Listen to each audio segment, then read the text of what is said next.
ሻሎም ሻሎም የእግዚአብሔር ቤተሰቦች እንደምን አላችሁ? ክብሩ የእግዚአብሔር ይብዛድ። የእግዚአብሔር ስም የተባረከ ይሁን። ዛሬ የእግዚአብሔርን ቃል ሐዋርያት ሥራ ምዕራፍ 2 ላይ ያለውን ሐሳብ እንጀምራለን። ምዕራፍ 1ን ግን ለማስታወስ ያህል ምን ነበር ያነሳነው? ሁለት ነገሮችን አንስተናል። የመጀመሪያው ምዕራፍ 1 ላይ ያነሳነው ሐሳብ ነገር ግን መንፈስ ቅዱስ በእናንተ ላይ በወረደ ጊዜ ኃይልን ትቀበላላችሁ የሚለውን ሐሳብ አንስተን ነበር። በዛም ብዙ ሐሳቦችን አንስተናል። ሁለተኛው ሐሳብ ደግሞ የአስቆሮቱ ይሁዳ በሽታዎች የሚለውን ሁለቱን ሐሳቦች ምዕራፍ 1ን በመነጋገር የተወሰነውን ሐሳብ ለመለዋወጥ ጥረት አድርገናል። አሁን ምዕራፍ 2 ላይ ስንደርስ ወይም ስንገባ አሁንም ከምዕራፍ 1 ሐሳብ ምዕራፍ 1 ቁጥር 8 ላይ ያለውን ሐሳብ ነው ቁጥር ምዕራፍ 2 ላይ እየደገመልን ወይም ትንቢቱ የተፈጸመ ያለው ተስፋ ሰጠ። ነገር ግን መንፈስ ቅዱስ በእናንተ ላይ በወረደ ጊዜ ያለውን ይህንን ሐሳብ ወይም ትንቢታዊ ተስፋ ዘል ንግግር እዚህ ምዕራፍ 2 ላይ ደግሞ ሲፈጽመው እናያለን። ምዕራፍ 2 ቁጥር 1 ላይ ላንብብላችሁ በትዕግስት እንድታዳምጡኝ በእግዚአብሔር ፍቅር አሳስባለሁ።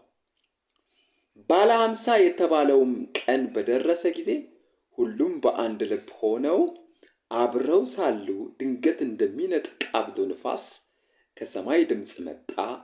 ተቀምጠው የነበሩበትንም ቤት ሁሉ ሞላው ይላል። እንደ እሳትም የተከፋፈሉ ልሳኖች ታዩአቸው፣ በእያንዳንዳቸውም ላይ ተቀመጡባቸው። በሁሉም ላይ መንፈስ ቅዱስ ሞላባቸው። መንፈስም ይናገሩ ዘንድ እንደሰጣቸው በሌላ ልሳኖች ይናገሩ ጀመር ይላል መጽሐፍ ቅዱስ ሲናገር።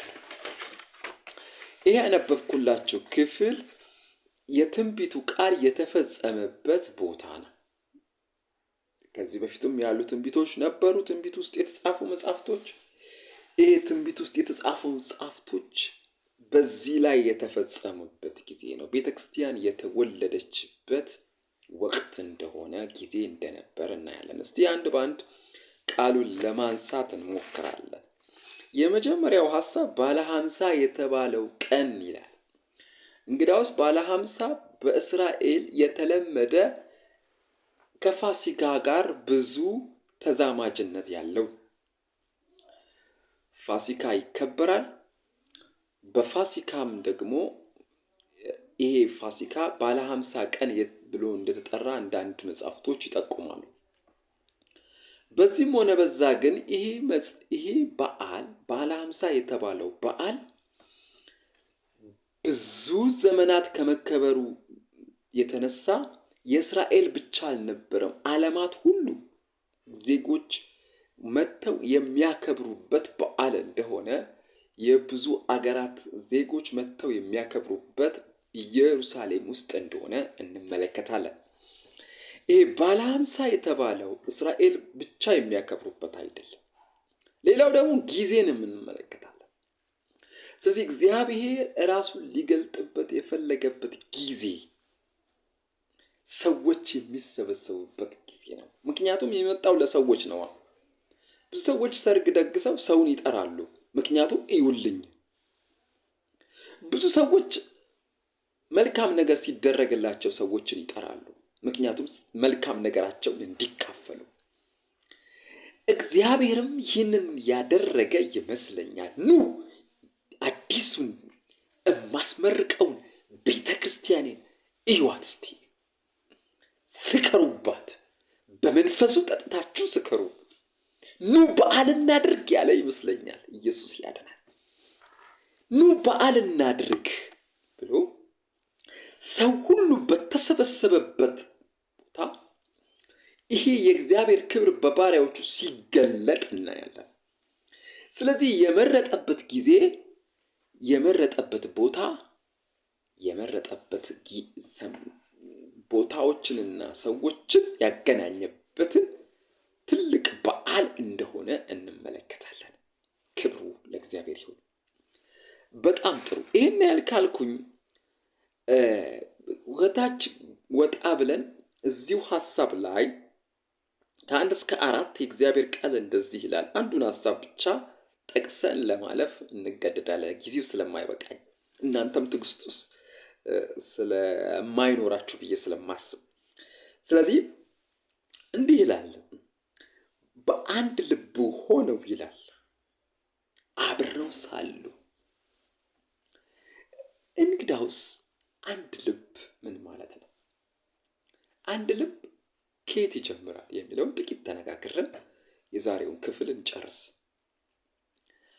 የእግዚአብሔር ቃል አንድ ልብ ካለ ሰዎች የማይፈነቅሉት የማይሰሩት ነገር የለም። አንድ ልብ ለክፋትም አንድ ልብ መሆን አለ፣ ለመልካም ነገርም አንድ ልብ መሆን አለ። ሰዎች አስታውሳችሁ ከሆነ ምዕራፍ 11 ላይ ዘፍጥረት የእግዚአብሔር ቃል ሲናገር ኑ ምን እናድርግ ሳንጠፋ የራሳችንን ወደ እግዚአብሔር የምንደርስበትን ባቢሎንን ሲገነቡ እናያለን። እግዚአብሔር ከሰማይ ሲመለከት አንድ ልብ እንደሆኑ አወቀና ቋንቋቸው እንደባለቀ ይላል የእግዚአብሔር ቃል። ስለዚህ አሁን አንድ ልብ እኛ ከዓላማ ጋር ከሐሳብ መለዋወጥ ጋር የፈቃድ መዛመድ ጋር በእምነትና በተስፋ መቆራኘትን በዓላማ መጣመርን አብሮ መሆንን እነዚህን ሁሉ ያካትታል። ስለዚህ ሰዎች አንድ ልብ ከሆኑ ምንም ነገር ከማድረግ ወደኋላ የሚያግዳቸው አንዳች አይደለም። እንግዳውስ በወቅቱ የነበሩ ኢየሱስ ክርስቶስ ካረገ በኋላ የተስፋ ቃሉን ሰጥቶ ካረገ በኋላ ጀምሮ ያለበት ጊዜ 10 ቀናቶቹ በኢየሱስ ክርስቶስ ተስፋ ቃል ላይ ሆነው በኢየሩሳሌም 10 ቀን ይጠብቁ ነበር። ስለማን መውረድ? ስለ መንፈስ ቅዱስ መውረድ። በመንፈስ ቅዱስ ከወረዱ በኋላ ከሰከሩ በኋላ ነው የእግዚአብሔር ቃል አንድ ልብን በሙላት ወደ ውስጣቸው መንፈስ ቅዱስ ከመውረዱም በፊት ከመውረዱም በኋላ ያለው ህይወታቸው ስኬት የተመሰረተው። እንግዳውስ የዛሬዋ ቤተክርስቲያን ያለንበት ዘመን አንድ ልብን ከየት ነው የምናመጣው? የዓላማ አንድነት ያስፈልጋል። ቆራጥነት፣ አጥርቶ ማየትን ይጠይቃል። መጽሐፍ ቅዱሳዊ መሆንን ይጠይቃል። በመንፈስ ቅዱስ መመራትን ይጠይቃል። ወንጌል ተኮር መሆንን ይጠይቃል። ስለዚህ ቁስ ተኮርና ሌላ ነገር ከሆነ አንድ ልብ መሆን አንችልም። ሰዎች በተዛምዶ እርስ በርስ የተጣመሩበት አንዱና ዋነኛው ያለው ለሌለው የሚያካፍሉበት፣ እርስ በርስ የሚተዛዘኑበት፣ እርስ በርስ በመንፈስም በስጋም የተዛመዱበት ሲሆን ትክክለኛ አንድ ልብ አለ ማለት እንችላለን። ዛሬ አንድ ልብን ከየት ነው የምናመጣው? ገበያ ሄደን እንሸምት ወይስ ከየቱ ቦታ ነው የምንሸምተው? ዓላማችንን ወደ ኋላ ተመልሰን እንመልከት። ወንጌል ምንድን ነው የሚለውን በደንብ እንመልከት እና መሰል ጉዳዮችን እናጥራል፣ እንመልከት፣ ንስሐ እንግባ፣ በእግዚአብሔር ፊት እንውደቅ፣ መጽሐፍ ቅዱሳዊ እንሆናል። ጌታ ይባርካችሁ። ሌላ ጊዜ እናወራለን። አሁን ግን ስለነበረን ጊዜ እንጸልያለን። በግል ተባረኩ።